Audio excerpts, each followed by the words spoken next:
중견 물류회사 사무실 특유의 그 냄새를 아시나요? 싸구려 믹스커피가 타는 냄새, 과열된 복사기에서 나오는 오존 냄새, 그리고 억눌린 분노에서 느껴지는 쇠맛 같은 비릿함이 섞인 칵테일 같은 공기 말입니다. 그곳이 지난 8년 동안 제가 서식하던 곳이었습니다. 저는 박민석이라는 남자가 세운 위태로운 카드놀이 집을 떠받치고 있는 내력벽 같은 존재였습니다. 그는 운영이사라는 직함을 달고 있었지만 유일한 운영 능력이라곤 산소를 변명으로 바꾸는 것뿐이었죠. 제 이름은 이지윤입니다. 여러분이 사무실을 지나칠 때 눈길조차 주지 않는 그런 여자죠. 영업팀 남자들이 마진율을 달성했다며 법인카드로 회식을 하러 가서 하이파이브를 하고 있을 때 저녁 7시까지 남아서 엑셀 시트를 수정하고 그들의 실수를 수습해주는 사람이 바로 접니다. 제 남편인 최준호 과장도 여기서 일합니다. 박 이사보다는 한 단계 아래고 저보다는 한 단계 위죠. 그는 의도적인 무지라는 성층권 어딘가를 부유하고 있는 사람입니다. 모든 일은 여느 화요일과 다름없이 시작되었습니다. 다시 말해 또 하나의 위기가 만들어지면서 시작됐다는 뜻이죠. 네덜란드 로테르담 세관에 의료용 실리콘 선정물이 묶이는 사고가 터졌습니다. 저는 이미 3주 전에 이 문제를 경고했었습니다. 이메일도 보냈고 주간 보고서에는 빨간색으로 경고 표시까지 해뒀습니다. 마음 같아서는 비행기를 띄워 하늘에다 박 이사님, 네덜란드 세관이 화물을 압류할 겁니다 라고 쓰고 싶을 정도였죠. 하지만 그는 무시했습니다. 그는 임원 수련회라고 쓰고 법인카드로 제주도 풀빌라에서 술판을 벌이는 것이라고 읽는 행사를 계획하느라 너무 바빴거든요. 그래서 오전 9시에 거래처에서 고함을 지르며 전화가 왔을 때 박 이사는 당황하지 않았습니다. 대신 희생양을 찾았죠. 오전 10시 전체 회의 시간. 회의실은 프라이버시라고는 찾아볼 수 없는 통유리로 된 어항 같은 곳이었습니다. 에어컨은 또 고장나서 다들 싸구려 폴리에스터 유니폼 속에서 땀을 흘리고 있었죠. 박 이사는 상석에 서 있었고 그의 얼굴은 궁지에 몰렸을 때 나타나는 붉은 삶은 돼지고기 같은 색으로 변해 있었습니다. 우리가 실수를 했습니다, 여러분. 박 이사가 말하며 목을 칠 희생양을 찾듯 눈으로 회의실을 훑었습니다. 책임감이야말로 우리 조직의 초석입니다. 저는 고개를 숙인 채 회의록을 타이핑하며 2019년 3분기 감사 때 이미 미끼를 그만둔 신에게 기도하고 있었습니다. 이 대리, 그가 지저대듯 불렀습니다. 위장이 신발 밑창으로 빠져나가는 듯한 기분이 들었습니다. 네, 이사님, 로테르담 선적건, 왜 통관 서류 처리를 안 했나? 회의실은 복도 끝 자판기 돌아가는 소리가 들릴 정도로 조용해졌습니다. 했습니다, 이사님. 제 목소리는 침착했지만 가늘게 떨렸습니다. 3주 전에 결제해달라고 이사님 메일함으로 보냈습니다. 12일에도 14일에도 그리고 어제도 다시 말씀드렸고요. 그때 이사님이 말씀하시기를 정확히 인용하자면 튤립 타령 좀 그만해, 이대리. 난 지금 큰 그림을 그리고 있으니까 라고 하셨습니다. 그 말을 인용하지 말았어야 했습니다. 입 밖으로 낸 순간 후회했죠. 사람들 앞에서 나르시시스트의 말을 토시 하나 안 틀리고 인용해서는 안 되는 법이니까요. 박 이사는 당장 소리를 지르지는 않았습니다. 더 나쁜 짓을 했죠. 그는 잇몸이 과하게 드러나는 비열한 미소를 지었습니다. 그러니까 이게 내 잘못이다. 상사를 보좌하지 못한 본인의 무능력을 리더십 탓으로 돌리는 건가? 누구를 탓하려는 게 아닙니다. 테이블 아래로 손이 떨렸습니다. 업무 절차를 말씀드리는 겁니다. 지금 항명하는 건가? 그가 목소리를 높였습니다.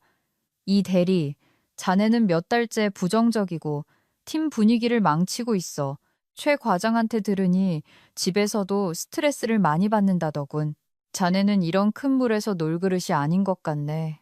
그는 여보 대신 제 남편이자 저와 전세 자금 대출과 침대를 공유하는 남자 최준호를 쳐다봤습니다.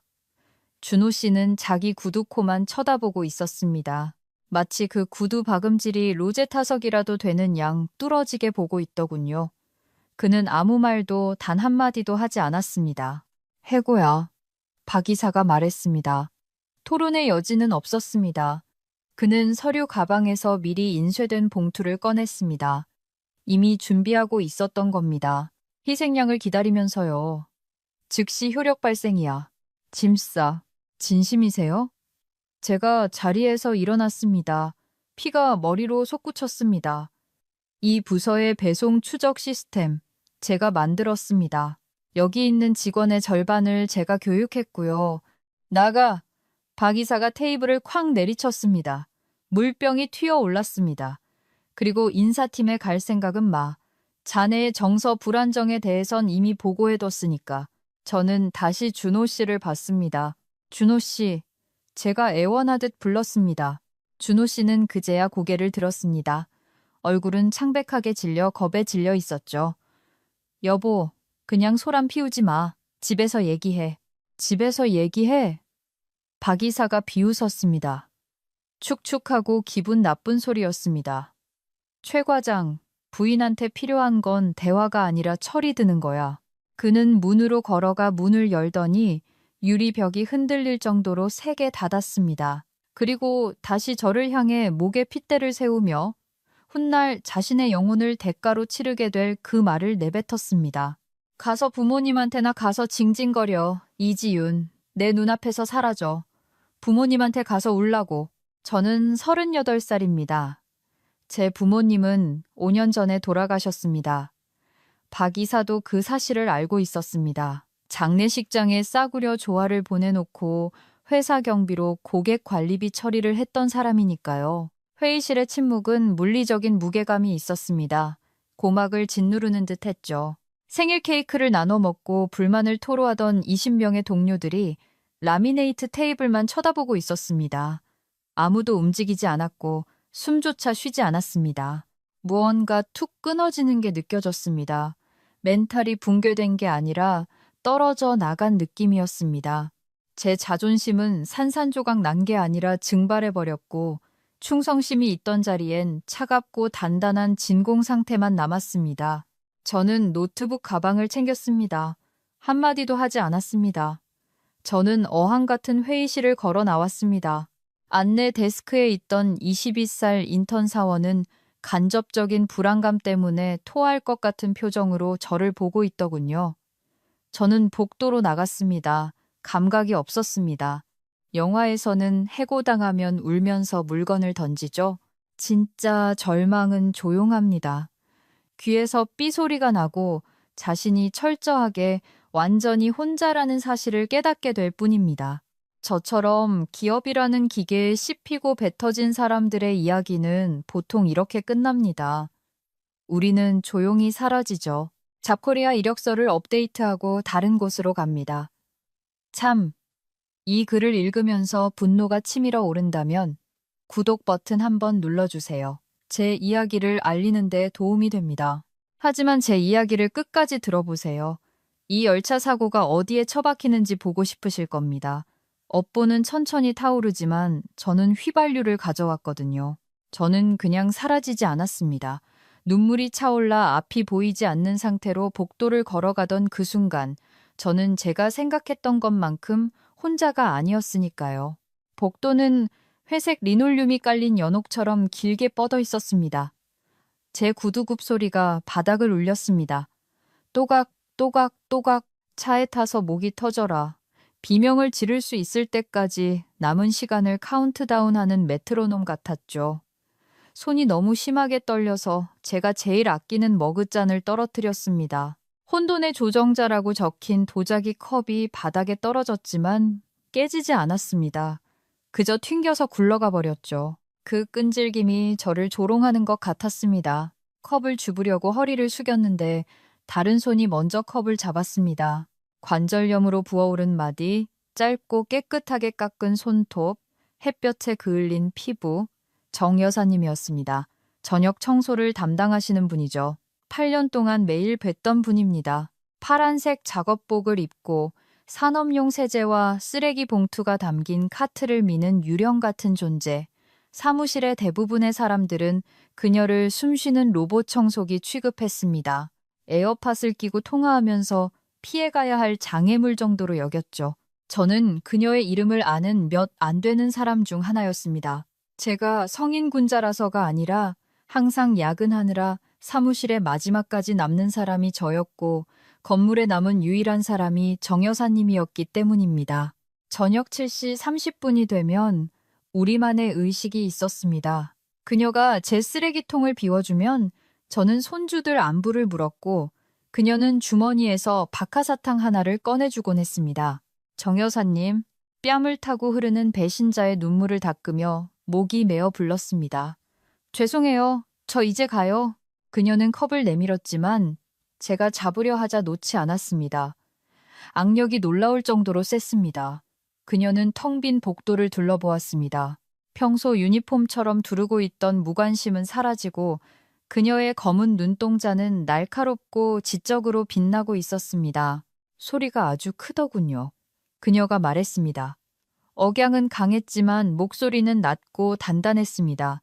층 전체가 다 들었어요. 부모님한테 가서 울라고. 그놈이 그렇게 말했죠? 저는 굴욕감이 다시 뜨겁게 밀려오는 것을 느끼며 고개를 끄덕였습니다. 네, 그렇게 말했어요. 박 이사님이. 오늘 기분이 안 좋으신가 봐요. 박 이사는 개자식이에요. 그녀가 말했습니다. 그녀가 욕을 하는 건 처음 들었습니다. 그녀는 저를 CCTV 사각지대인 화물용 엘리베이터 옆 구석으로 살짝 끌어당겼습니다. 지금 집에 가요, 지윤 씨. 집에 가서 절대 울지 마세요. 내 말 잘 들어요. 저 가야 해요, 정 여사님. 저 이제 여기 직원 아니에요. 알아요. 그녀가 속삭였습니다. 잘 된 거예요. 독극물에서 해방된 거니까. 하지만 내 아들 말을 들어야 해요. 아드님이요? 저는 혼란스러워 고개를 저었습니다. 아드님이 근처에 계시는 줄 몰랐어요. 다들 지방에 계신다고. 그녀는 입꼬리를 살짝 말아 올리며 비밀스럽게 미소 지었습니다. 여기 한 명 있어요, 도영이. 도영이가. 그 뭐냐. 큰 회사. 이 회사를 소유한 그곳에서 일해요. 본사 말이에요. 본사요? 제가 되물었습니다. 네, 강도영 본부장이에요. 이 지사를 감독하죠. 그녀는 강도영 본부장이라고 했습니다. 박 이사의 상사, 제 남편의 상사의 상사. 머리가 멈췄습니다. 말 그대로 사고 회로가 정지했습니다.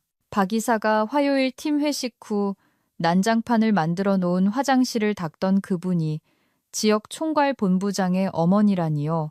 막장 드라마의 반전이나 스트레스로 인한 환각 같았습니다. 강도영 본부장님이요. 제가 반복했습니다. 잠깐만요.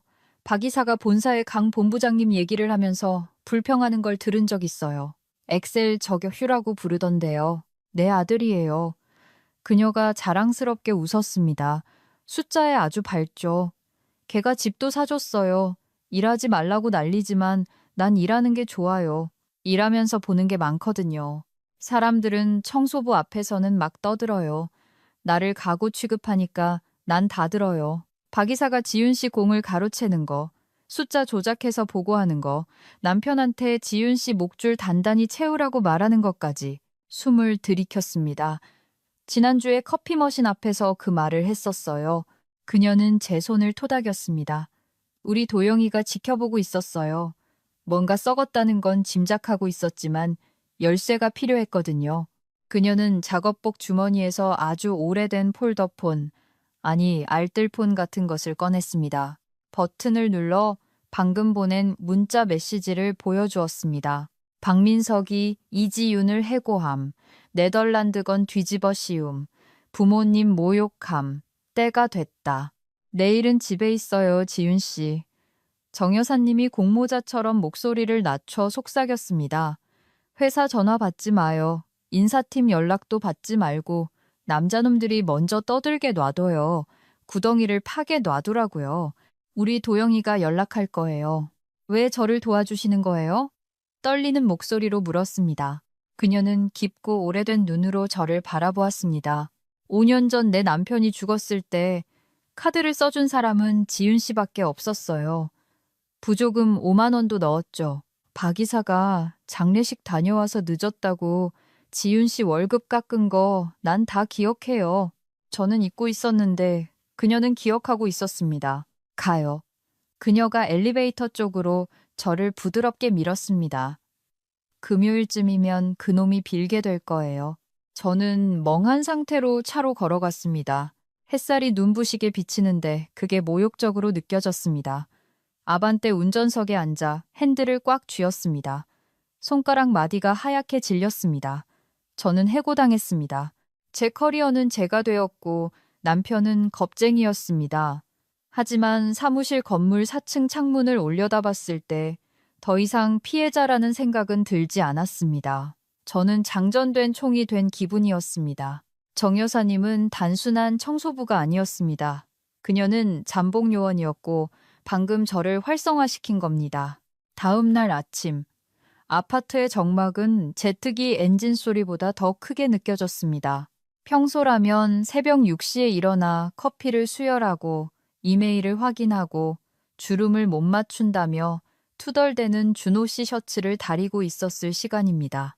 하지만 오늘 저는 잠옷 차림으로 식탁에 앉아 햇살 속에 춤추는 먼지를 바라보고 있었습니다. 준호 씨는 정신이 없었습니다.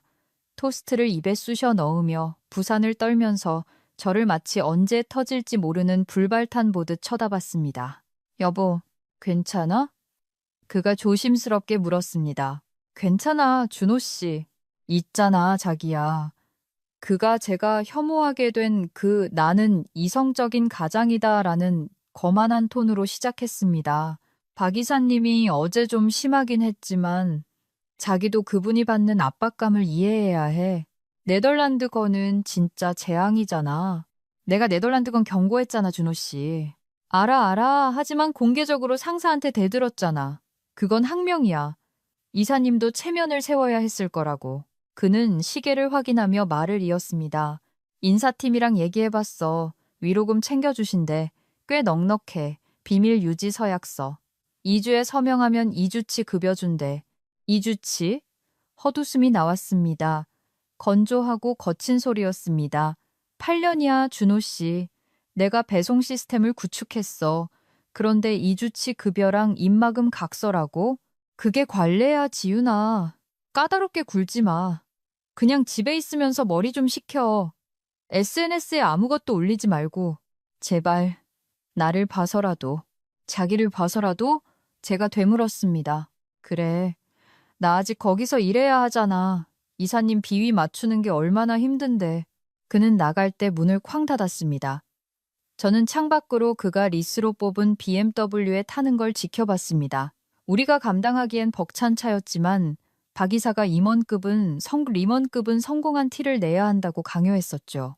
커피를 한 주전자 내리고 앉아 있었습니다. 휴대폰이 진동했습니다. 발신자 정보 없음. 인사팀이거나 박 이사가 또 소리를 지르려고 전화한 거겠죠. 음성 사서함으로 넘겼습니다. 10분 뒤 또 진동. 무시했습니다. 그때 제 노트북에서 알림음이 울렸습니다. 개인 이메일로 캘린더 초대장이 왔습니다. 제목, 상담 정 여사님 타임. 내용, 지금 보안 비디오 채널 링크로 접속하세요. 심장이 갈비뼈 안에서 갇힌 새처럼 쿵쿵거렸습니다. 정 여사님은 농담한 게 아니었습니다. 링크를 클릭했습니다. 화면이 깜빡이더니 한 남자가 나타났습니다. 스타트업 드라마에나 나올 법한 사무실에 앉아 있더군요. 미니멀한 유리와 크롬 장식, 잡동사니 하나 없이 깔끔하고 효율적인 공간이었습니다. 그는 맞춤 정장을 입은 상어 같았습니다. 날카로운 이목구비, 뒤로 넘긴 머리, 그리고 정 여사님과 똑같은 모든 것을 꿰뚫어보는 흑요석 같은 눈동자. 이지윤 대리님. 그의 목소리는 부드러운 바리톤이었지만 침착했습니다. 네, 본부장님이신가요? 맞습니다. 강도영입니다. 개인기기로 불쑥 연락드려 죄송합니다만 어머니께서 지윤 씨 칭찬을 많이 하셔서요. 어머니가 상황 파악 능력이 아주 뛰어나시거든요. 집에 있으라고 하셨어요. 제가 말했습니다. 아주 좋은 조언을 주셨네요. 오늘 출근했거나 인사팀과 통화했다면 그들은 지윤 씨를 특정 프레임에 가뒀을 겁니다. 불만 많은 직원, 업무 능력 부족, 정신적 쇠약, 어젯밤 11시 30분에 이미 서류 처리가 됐더군요. 벌써 처리했다고요? 네. 지윤 씨가 히스테리를 부리며 물건을 던졌고 로테르담 물류건에 대한 시정 조치를 거부했다고 주장하고 있습니다. 강 본부장은 책상 위 태블릿을 내려다보았습니다. 또한 지난 6개월 동안 지윤 씨의 태도 문제로 코칭을 해왔다고 주장하고 있네요. 거짓말이에요. 분노가 뜨겁게 치솟았습니다. 제 인사 고과표 다 가지고 있어요. 제가 박 이사 실수를 바로잡기 전까지는 전부 기대 이상, exceeds expectations이었다고요. 그럴 줄 알았습니다. 강 본부장이 말했습니다. 그가 몸을 앞으로 기울였습니다. 지윤 씨, 솔직히 말씀드리겠습니다. 지난 6개월 동안 이 지사를 감사하고 있었습니다. 숫자가 안 맞아요. 야근 수당은 천문학적인데 배송은 늦어지고 고객 이탈률은 높아지고 있습니다. 하지만 박 이사는 미꾸라지 같아요. 증거를 인멸하죠. 시장 탓, 업체 탓, 그리고 이제는 지윤 씨 탓을 하고 있네요. 그 사람은 사람을 이용해요. 제가 말했습니다. 우리가 부서질 때까지 부려먹고 부서지면 갈아치우죠. 그를 무너뜨리는 걸 도와주셨으면 합니다. 강 본부장이 말했습니다. 부탁이 아니었습니다. 어머니 말씀으로는 지윤 씨가 기록을 남기는 분이라더군요. 꼼꼼하게 적어두는 타입이라고요. 망설여졌습니다. 이 사람은 엄밀히 말해 적입니다. 저를 해고한 회사를 대표하는 사람이니까요. 하지만 차갑고 정확하면서도 묘하게 존중이 담긴 그의 얼굴을 보며 깨달았습니다. 그는 희생양을 찾는 게 아니라 무기를 찾고 있다는 것을요. 폴더가 하나 있습니다. 제가 속삭였습니다. 저는 그걸 호신용 CYA, Cover Your Ass, 폴더라고 불러요. 강 본부장이 미소 지었습니다. 처음으로 그의 표정이 부드러워졌습니다. 전 그런 줄임말이 좋더라고요. 그 폴더에 뭐가 들어있습니까, 지윤 씨? 전부 다요. 제가 말했습니다. 3년치 이메일, 박 이사가 수정하기 전에 보고서 초안, 본인은 승인 안 했다고 우기지만 실제로는 승인했던 야근 수당 승인 채팅 기록, 기록에 안 남는 줄 알고 떠들었던 회의 녹음 파일들, 그리고 네덜란드 선적건도요. 3주 전에 제가 통관 코드가 잘못됐다고 분명히 말한 이메일이 있습니다. 박 이사 답장은 디테일 가지고 지루하게 굴지 말고 그냥 보내였고요. 강 본부장은 등받이에 기대며 손가락을 모았습니다. 지윤 씨, 그 폴더를 저에게 보내주신다면 2가지를 약속드리죠. 첫째, 박 이사는 다시는 누구에게도 소리를 지르지 못하게 될 겁니다. 둘째, 지윤 씨의 미래에 대해 논의하고 싶습니다. 저는 무능한 관리자 때문에 유능한 인재를 잃는 걸 아주 싫어하거든요. 남편은요? 제가 물었습니다. 최 과장은 어떻게 되나요? 강 본부장의 얼굴이 무표정해졌습니다. 최 과장 얘기는 나중에 하죠. 지금은 결정하셔야 합니다. 해고당한 피해자로 남으시겠습니까? 아니면 감사관이 되시겠습니까? 저는 회의 참여 버튼을 바라보았습니다. 제 얼굴에 튀던 박 이사의 침을 생각했습니다. 제 구두나 쳐다보고 있던 준호 씨를 생각했습니다. 파일 어디로 보내면 되나요? 저장 강박증 환자의 집문을 열면 쏟아져 나오는 신문 뭉치처럼 제 호신용 폴더는 디지털 쓰레기장이었습니다. 하지만 고양이 시체 대신 박 이사의 양심의 화석들이 들어있었죠. 저는 4시간 동안 강 본부장이 제공한 보안 서버에 파일들을 업로드했습니다. 구판을 벌이는 기분이었습니다. 파일 1 팀빌딩 저녁 식사.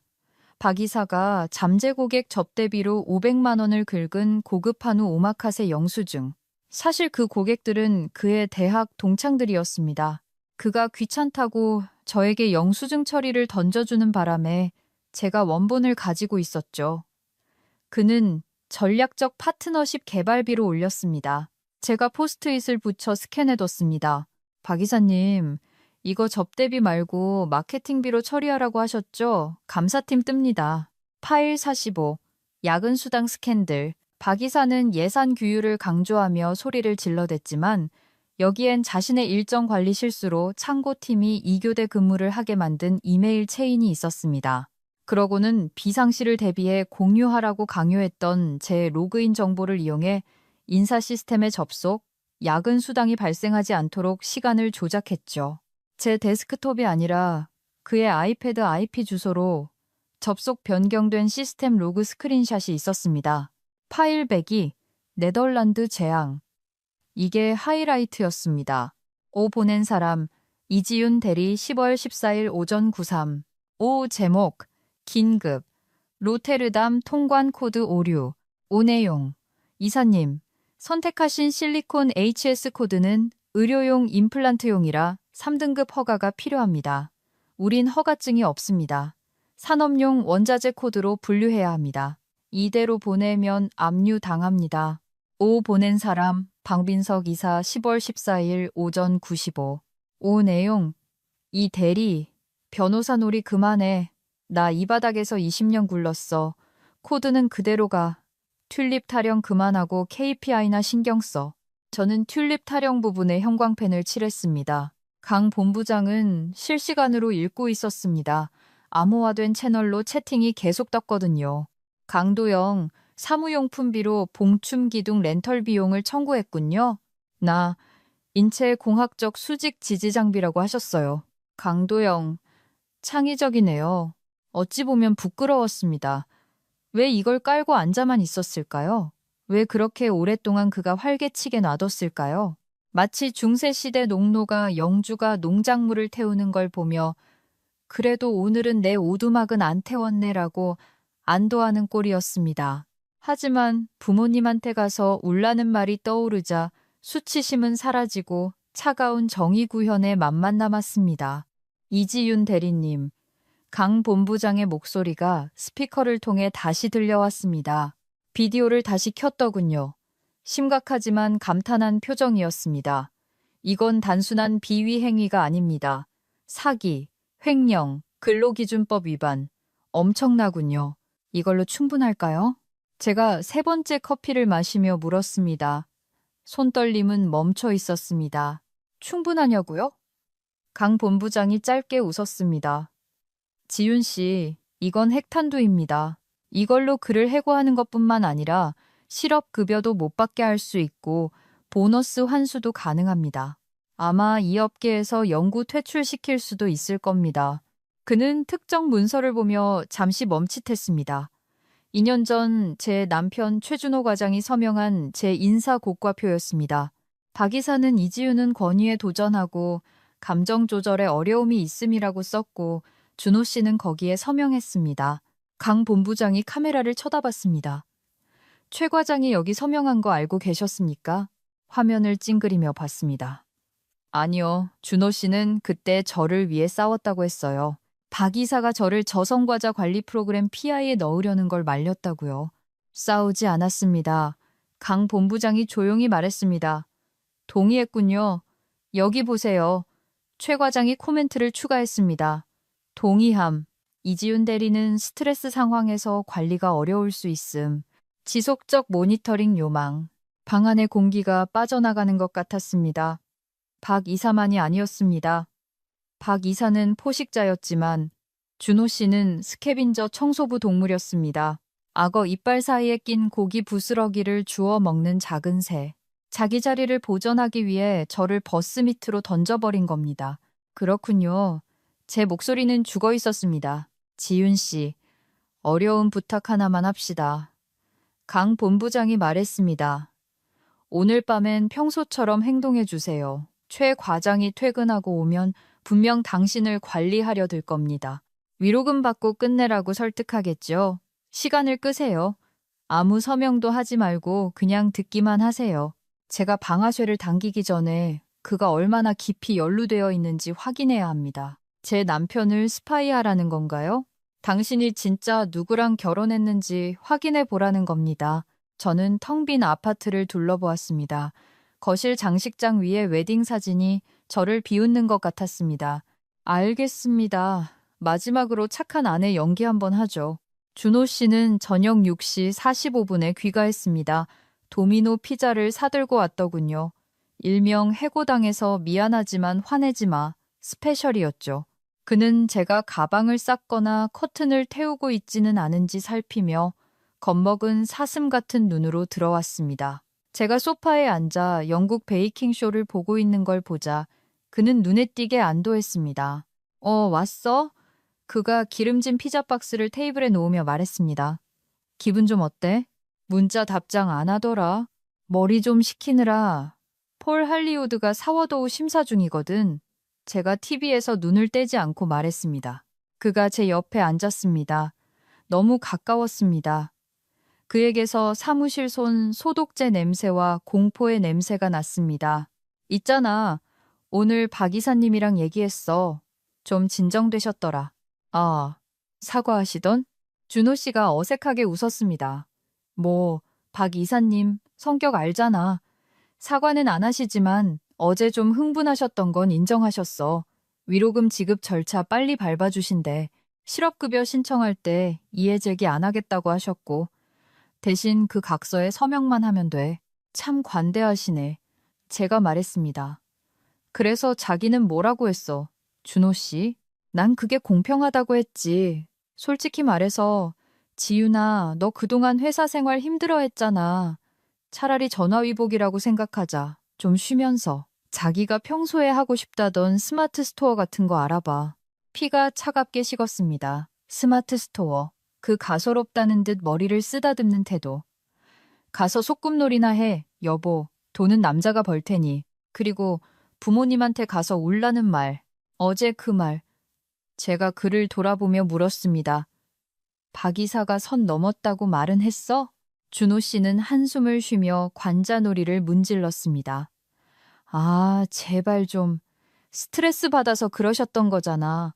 너희 부모님 돌아가신 거 깜빡하셨던 거야. 그냥 관용적인 표현이었다고.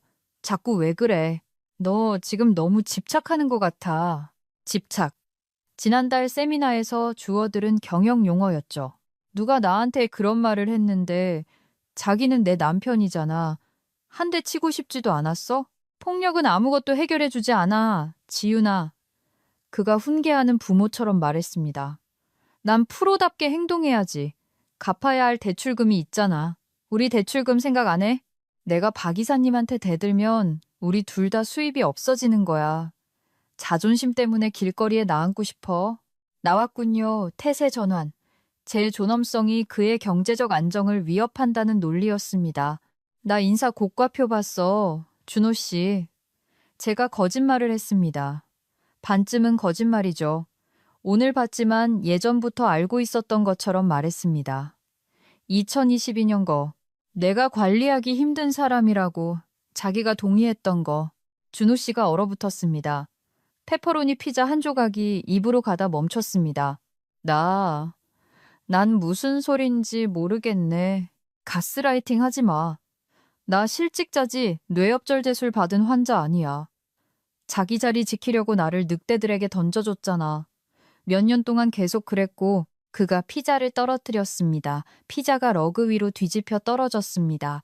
우리 결혼 생활을 보여주는 완벽한 은유였죠. 넌 회사 생활이 어떻게 돌아가는지 이해를 못해. 그가 소리쳤습니다. 착한 남편 가면이 벗겨졌습니다. 박 이사는 사이코패스야. 내가 동의 안 하면 다음 차례는 나라고. 우릴 보호하려고 어쩔 수 없었어.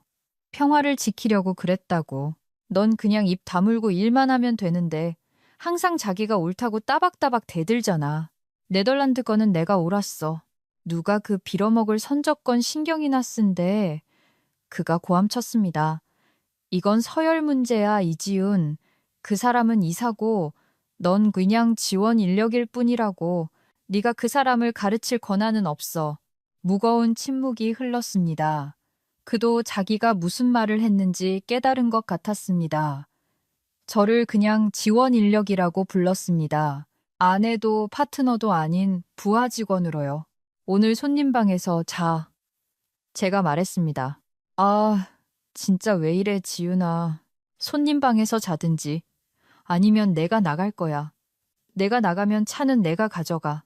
그는 콧방귀를 뀌더니 냉장고에서 맥주를 꺼내 쿵쿵거리며 손님 방으로 들어갔습니다. 사춘기 반항아처럼요. 주머니 속 폰이 진동했습니다. 강 본부장의 문자였습니다.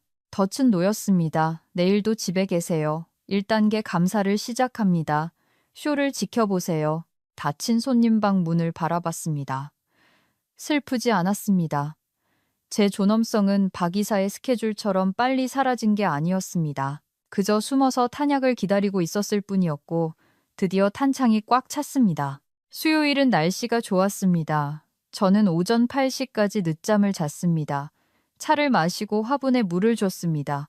그 시각 5km 떨어진 사무실은 불타고 있었습니다. 리셉션에 사라 씨가 실시간 중계를 해줬거든요. 그녀는 제가 강 본부장과 일한다는 건 모르고 그냥 해고당한 언니랑 뒷담화하는 줄 알았습니다. 사라, 헐 대박. 정장 입은 남자 4명이 방금 들어왔어요. 국정원 같은데 옷은 더 잘 입음. 사라, 박이사 노트북 압수해감. 나, 헐, 박이사 뭐래? 사라, 소리 지름. 권한 없다고 난리남. 양복 입은 사람이 종이 한 장 주니까 박이사 얼굴 보라색됨. 지금 이사방에 갇힘. 강 본부장이 기습 준법 감사를 시작한 겁니다. 기업 세계에서 이건 SWA팀 급습이나 마찬가지입니다. 저는 강 본부장이 공유해준 보안 채널에 접속했습니다. 내부 채팅 로그를 읽기 전용으로 볼 수 있게 해줬거든요. 저보고 보라고 한 겁니다. 그들의 공포를. 내부 채팅 운영 리더십. 박민석, 감사팀 누가 불렀어? 당장 내보내. 업무 방해라고. 최준호, 저도 모릅니다. 본사에서 왔다고 합니다. 로테르담 파일 내놓으라는데요. 박민석, 아무것도 주지 마. 파일 깨졌다고 해. 이지윤 탓으로 돌려. 나가기 전에 삭제하고 갔다고 해. 화면에 뜨는 텍스트를 보고 있었습니다. 이지윤 탓으로 돌려. 제가 없는 지금도 여전하더군요. 비공개 채널 강도영, 방금 보셨나요? 네, 뻔하네요. 강도영. 박 이사가 방금 감사관에게 당신이 퇴사하면서 악의적으로 데이터를 파기했다고 진술했습니다. 이건 중범죄 고발입니다. 나 어제 백업 파일 보내길 잘했네요. 강도영. 바로 그겁니다. 우리는 그가 정식 경찰 신고 요청서에 서명하도록 놔둘 겁니다. 당신이 파일을 지웠다고 주장하는 진술서에 서명하는 순간 그는 위증죄와 무고죄를 저지르는 겁니다. 우린 그를 단순히 해고하는 게 아닙니다, 지윤 씨. 그를 매장시킬 겁니다. 외과 수술처럼 정교했습니다. 강 본부장은 박 이사를 말리지 않았습니다. 박 이사가 거짓말로 된 요새를 쌓도록 내버려뒀습니다. 자기를 가두는 감옥이 될 줄도 모르고 말이죠. 그날 준호 씨는 일찍 귀가했습니다. 10년은 늙어 보였습니다. 완전 아수라장이야. 그가 소파에 쓰러지며 말했습니다. 본사에서 다 뒤집어 엎고 있어. 뭔가 부정이 발견됐대. 심각한가 보네. 잡지를 넘기며 건성으로 대답했습니다. 박 이사님은 마녀사냥이래. 자기가 앙심 품고 찌른 거 아니냐고 의심하시더라. 준호 씨가 의심스러운 눈초리로 저를 봤습니다. 혹시 어디 전화했어? 나 하루 종일 집에 있었어, 준호 씨. 베이킹쇼 봤다고 했잖아. 그는 얼굴을 문질렀습니다. 박 이사님이 만약 감사팀이 나한테 물어보면 네가 불안정했다는 이야기에 동의하래. 네가 나갈 때 파일이 없어졌다고 증언하라고. 그래서 그렇게 할 거야? 제가 물었습니다. 감사관한테 거짓말할 거야? 거짓말이라기보단 준호 씨가 합리화하며 목소리를 떨었습니다. 한 목소리를 내는 거지. 박 이사님이 무너지면 부서 전체가 날아가. 팀을 지켜야 해. 팀? 제가 코웃음 쳤습니다. 자기 보너스를 지키겠다는 거겠지. 비꼬지 마. 이건 생존 문제야. 생존? 제가 반복했습니다. 그래, 준호 씨. 해야 할 일 해. 저는 진심으로 그가 불쌍했습니다. 침몰하는 배 위를 뛰어다니는 쥐새끼 같았습니다. 배에 구멍을 더 뚫어서 물을 빼내면 뜰 거라고 믿는 멍청한 쥐 말입니다. 강 본부장에게서 문자가 왔습니다. 진술서 서명 완료. 박 이사가 법적으로 당신을 사보타주 혐의로 고발했습니다. 그리고 최준호 과장, 방금 참고인 조사에서 그 진술을 확인해 줬습니다. 당신이 파일 근처에서 수상하게 행동하는 걸 봤다고요. 이번에는 심장이 부서지지 않았습니다. 다이아몬드처럼 단단해졌죠. 나 태워버리세요. 강도영, 내일 오전 10시 시내 본사 건물로 오세요. 날카로운 걸 입고 오시고요. 저는 옷장으로 갔습니다. 투명 인간처럼 보이기 위해 입던 헐렁한 카디건들을 밀어냈습니다. 몇 년 동안 입지 않았던 블레이저를 꺼냈습니다. 빨간색 핏빛처럼 붉은 재킷이었습니다. 본사는 시내 중심가에 있는 유리타워였습니다. 돈 냄새와 공격적인 에어컨 냄새가 나는 그런 곳이었죠. 저는 빨간 블레이저를 입고 권위적인 소리가 나는 힐을 신고 걸어 들어갔습니다. 저는 이제 물류대리 이지윤이 아니었습니다. 저는 저승사자였습니다. 로비에 정 여사님이 계셨습니다. 청소복이 아니라 꽃무늬 원피스를 입고 핸드백을 들고 계셨습니다. 정 여사님, 오늘은 쉬는 날이에요. 그녀가 윙크했습니다. 도영이가 구경해도 된대요. 교육적이라나 뭐라나. 우리는 40층으로 올라갔습니다. 강 본부장이 우리를 맞이했습니다. 완벽했습니다. 머리카락 한 올 흐트러지지 않았더군요. 오셨습니까? 그가 고개를 끄덕였습니다. 그들은 비회의실에 있습니다. 우리는 옆에 관찰실로 갈 겁니다. 매직미러와 오디오가 연결되어 있습니다. 경찰 드라마에 나오는 취조실 같았습니다. 우리는 어두운 방에 앉아 유리를 통해 안을 들여다보았습니다. 안에는 박 이사가 상석에 앉아 있었지만 작아 보였습니다. 넥타이는 풀어 헤쳐져 있고 얼굴은 땀범벅이었습니다. 그 옆에 앉은 준호 씨는 다리를 떨고 있었습니다. 맞은편에는 본사 인사팀의 냉철한 여성 임원과 변호사 2명이 앉아 있었습니다. 이건 괴롭힘입니다. 박 이사가 소리쳤습니다. 목소리는 컸지만 힘이 없었습니다. 나는 이사야. 앙심품은 퇴사자가 지어낸 이야기 때문에 내 사무실을 급습할 순 없어. 이야기 때문이 아닙니다. 박 이사님. 인사팀 임원이 말했습니다. 데이터 때문이죠. 데이터가 깨졌다니까.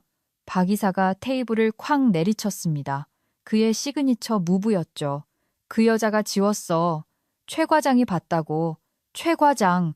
준호 씨가 움찔했습니다. 아, 네. 제가 봤습니다. 키보드를 아주 공격적으로 두드리고 있었고 뭐라더라. 복수하겠다고 중얼거리는 걸 들었습니다. 제 남편이 뻔뻔하게 거짓말하는 걸 지켜봤습니다. 정 여사님이 목구멍에서 환한 소리를 냈습니다. 저놈은 척추가 없나 봐요. 그녀가 속삭였습니다. 해파리처럼 흐물거려. 로그를 복구했습니다. 변호사 중 한 명이 차분하게 말했습니다. 삭제는 화요일 오전 11시 45분에 발생했습니다.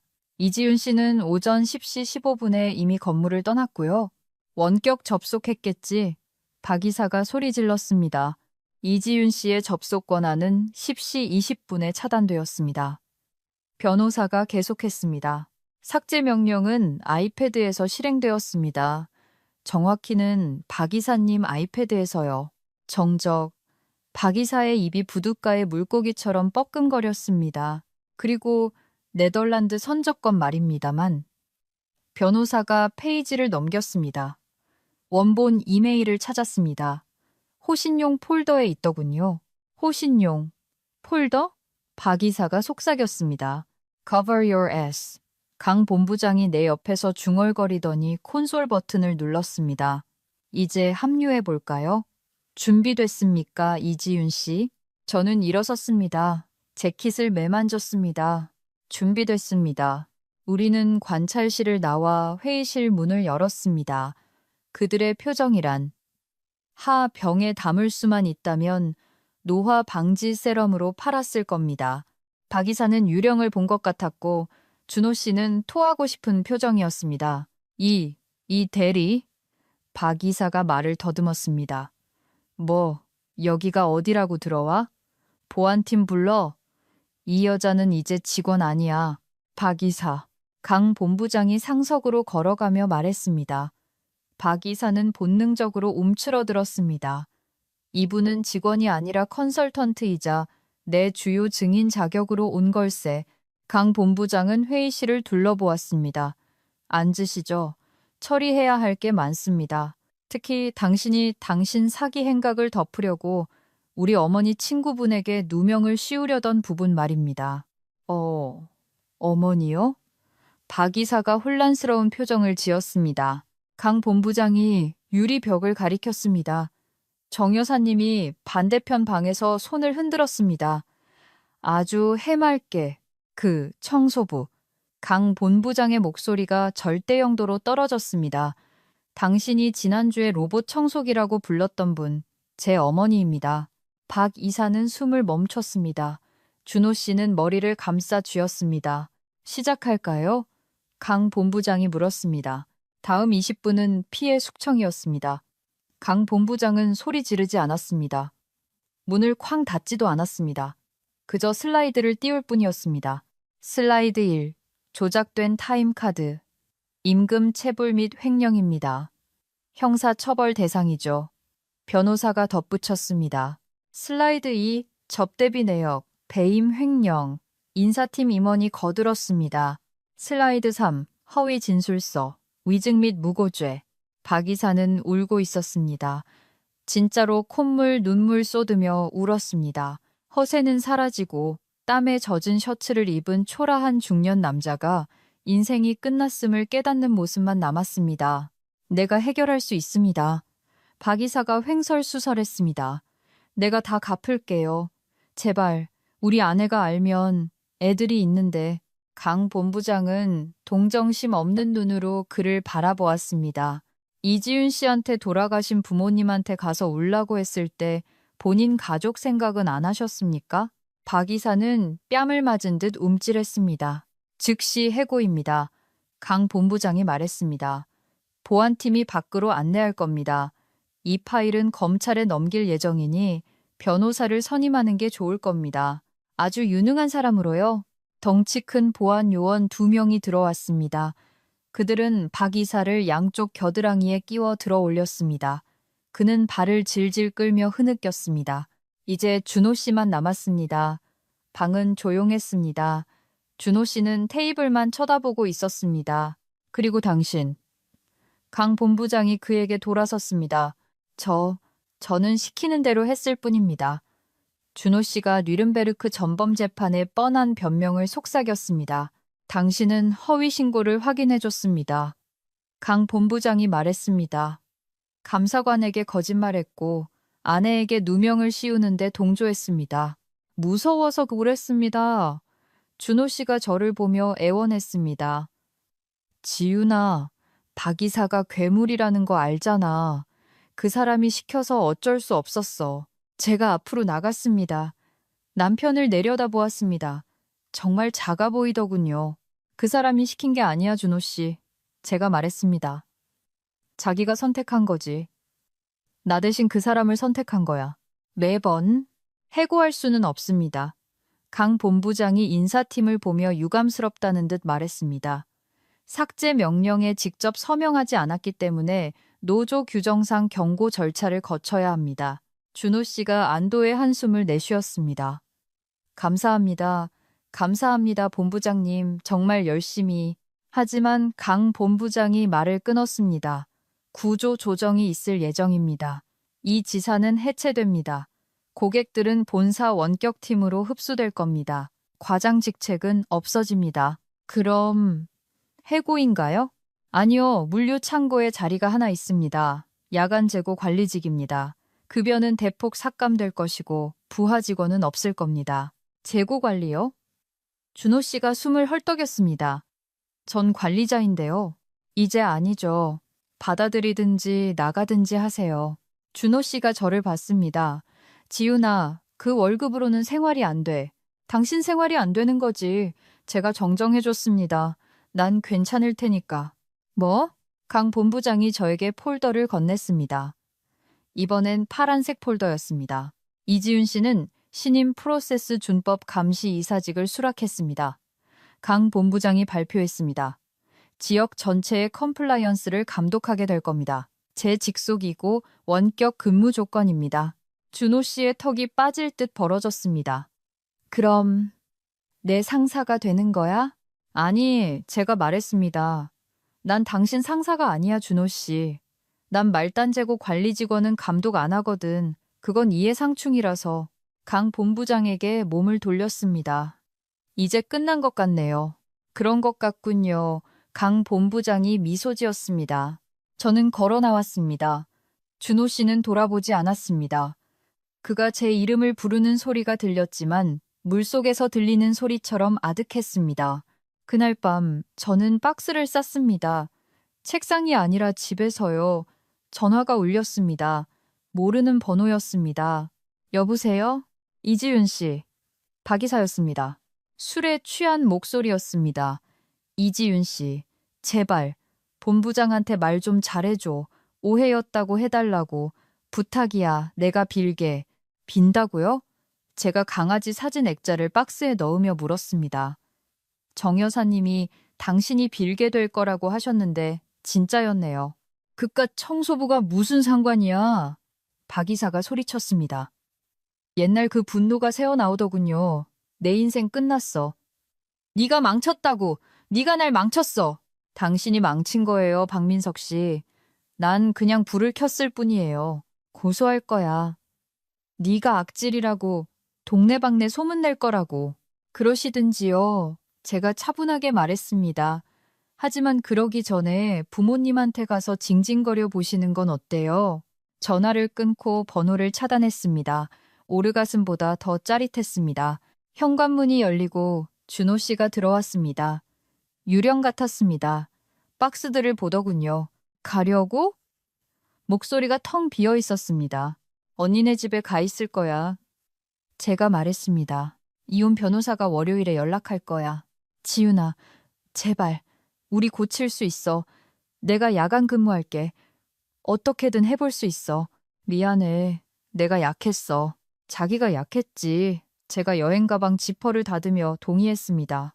하지만 내가 떠나는 이유는 그게 아니야. 박 이사가 날 해고할 때 자기는 구두코만 쳐다봤잖아. 그리고 오늘 내가 그 방에 들어갔을 때 자기는 보너스만 생각했고 사랑해. 그가 흐느꼈습니다. 아니, 준호 씨는 안정을 사랑하는 거야. 그리고 난 이제 더 이상 안전한 존재가 아니고 난 자기 상사를 자른 여자니까. 저는 차로 걸어갔습니다. 압류될 예정인 리스 BMW가 아니라 제 아반떼로요. 출입증을 반납하러 마지막으로 사무실에 들렀습니다.